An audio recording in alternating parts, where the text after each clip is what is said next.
ಮಾನ್ಯ ವೀಕ್ಷಕರೇ ನಮಸ್ಕಾರ. ನಾನು ಸೈಯದ್ ಅಂತ ನಂಬರ್ 1 ಚಾನಲ್ನಿಂದ ನಿಮಗೆ ಹಾರ್ದಿಕ ಸ್ವಾಗತ.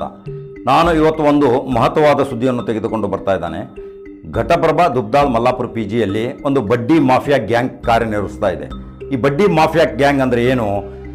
ಬಡ ಕೂಲಿಕಾರ ಜನರಿಗೆ ಬಡ್ಡಿಯ ರೂಪದಲ್ಲಿ ಹಣ ಕೊಟ್ಟು ಆ ಬಡ್ಡಿಯನ್ನು ದುಪ್ಪಟ್ಟು ಚಕ್ರಬಡ್ಡಿಗಳನ್ನಾಗಿ ಮಾಡಿ ಅವರ ಜನಜೀವನವನ್ನು ಅಸ್ತವ್ಯಸ್ತವಾಗಿ ಮಾಡ್ತಾ ಇದ್ದಾರೆ. ಈ ಬಡ್ಡಿ ಕೊಡೋರು ಇರುವಾಗ ಬಡ್ಡಿಯಿಂದ ತೆಗೆದುಕೊಳ್ಳುವವರು ಹೆಚ್ಚಾಗಿರ್ತಾರೆ. ಯಾವಾಗ ನಮಗೆ ಅವಶ್ಯಕತೆ ಇದ್ದಾಗ ಬ್ಯಾಂಕಿನವರು ತಕ್ಷಣ ಸ್ಪಂದನೆ ಮಾಡಲ್ದ ವ್ಯಕ್ತಿಯಲ್ಲಿ ಅಂಥ ಪರಿಸ್ಥಿತಿಯಲ್ಲಿ ಈ ಜನರು ಹೋಗಿ ಆ ಬಡ್ಡಿ ಮಾಫಿಯಾಗಳ ಹತ್ತಿರ ಹೋಗಿ ಬಡ್ಡಿಯ ಹಣವನ್ನು ತೆಗೆದುಕೊಳ್ಳುತ್ತಾರೆ. ಆ ಬಡ್ಡಿಯಲ್ಲಿ ಏನಿದೆಯಪ್ಪ, ಆ 1 ವಾರದ ಬಡ್ಡಿ, ತಿಂಗಳ ಬಡ್ಡಿ, 3 ತಿಂಗಳ ಬಡ್ಡಿ, ವಾರ್ಷಿಕ ಬಡ್ಡಿ, 5% ಬಡ್ಡಿ, 10% ಬಡ್ಡಿ ತಿಂಗಳಿಗೆ, ಈ ರೀತಿ ಬಡ ಜನರ ರಕ್ತವನ್ನು ಹೀರುತ್ತಿರುವ ಬಡ್ಡಿ ಮಾಫಿಯಾಗಳು ಘಟಪ್ರಭಾದಲ್ಲಿ ತಲೆ ಎತ್ತಿವೆ. ಇದಕ್ಕೆ ಈ ಬಡ್ಡಿ ಮಾಫಿಯಾವನ್ನ ಮಟ್ಟೆ ಹಾಕಲಿಕ್ಕೆ ಒಂದು ಅಭಿಯಾನವನ್ನು ನಾವು ನಂಬರ್ 1 ಚಾನಲ್ ಮುಖಾಂತರ ಪ್ರಾರಂಭ ಮಾಡ್ತಾ ಇದ್ದೀವಿ. ಜನ ಅಂತಿರ್ಬೋದು, ನೋಡಿ ಬಡ್ಡಿ ಮಾಫಿಯಾಗಳು ದೊಡ್ಡ ಅಪರಾಧಿಕ ಚಟುವಟಿಕೆಯಲ್ಲಿ ತೊಡಗಿದವರು, ಅವರು ದೊಡ್ಡ ಮ್ಯಾನ್ ಪವರು, ಮನಿ ಪವರು, ಮಸಲ್ಸ್ ಪವರ್ ಇದ್ದವರು, ಅವರನ್ನು ಕೆಣಕಬೇಡಿ ಅಂತ ನನಗೆ ಕೆಲವರು ಹೇಳಿರ್ಬೋದು, ಹೇಳ್ತಾ ಇದ್ದಾರೆ.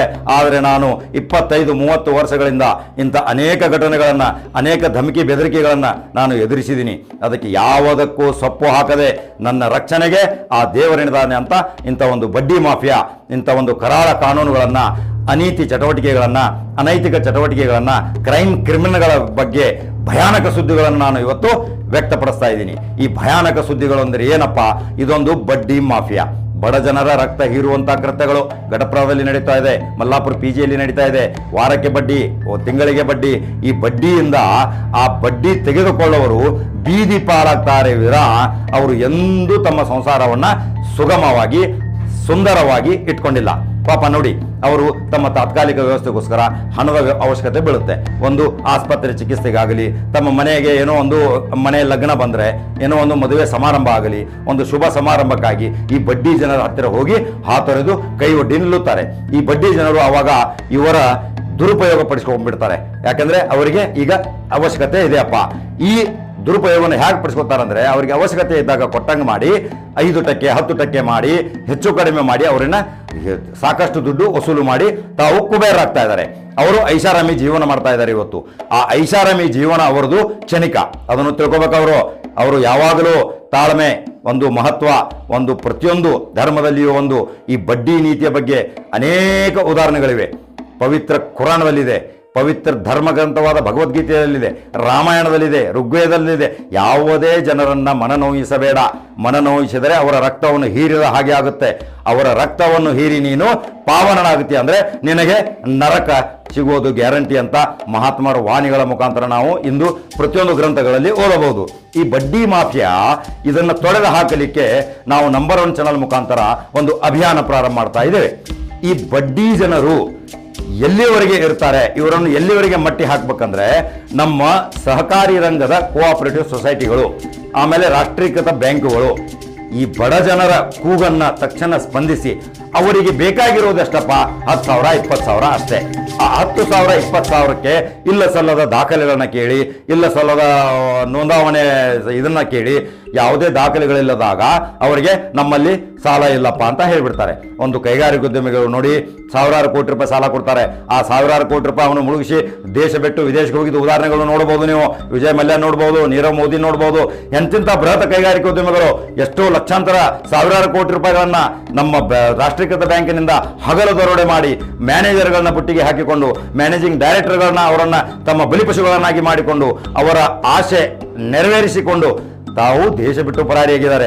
ಆದರೆ ಇವತ್ತು ಒಬ್ಬ ಬಡವ ಒಂದು 10,000 ರೂಪಾಯಿಗೋಸ್ಕರ ಒಂದು ಬ್ಯಾಂಕಿನ ಮುಂದೆ ಹೋಗಿ ನಿಂತರೆ ಅವನಿಗೆ 10,000 ರೂಪಾಯಿ ಕೊಡುವಂಥ ಶಕ್ತಿ ಇವರಲ್ಲಿ ಇಲ್ಲ.